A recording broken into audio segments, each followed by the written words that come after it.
नमस्कार मित्रांनो. ॲक्च्युली 2 तारखेला माझ्या गावी जत्रा होती आणि म्हणजे पालखी सोहळा झाला. तर 2-3 तारखेला गावची जत्रा असल्यामुळे मला गावाला यावं लागलं. तर चला तर मंडळी तुम्हाला दाखवतो गावची खरी परंपरा. ढोल ताशे, लोकांची गर्दी तसेच म्हणजे एकदम फेस्टिव्ह वाईब्स होत्या. तीच जुनी परंपरा आणि एकदम पारंपरिक पद्धतीने सगळं झालं ना, एकदम एकदम आनंदच वाटला गाईज. लहानपणी जसं पाहायचो ना तसंच आजही फील येतोय, अशी वाईब्स होती.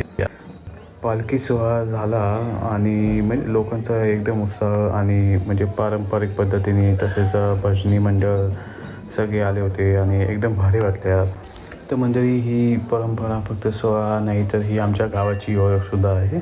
खरं सांगायचं तर मंडळी शहरात आपल्याला असा आनंद मिळत नाही, पण गावाला आलं ना खरं सांगतो मन एकदम शांत होतं आणि एकदम भारी वाटतं, काही बोला तुम्ही. तर तुम्हाला कसं वाटतं जत्रेला जाताना, काय तुम्हाला अनुभव येते ते मला नक्की कमेंट्समध्ये सांगा.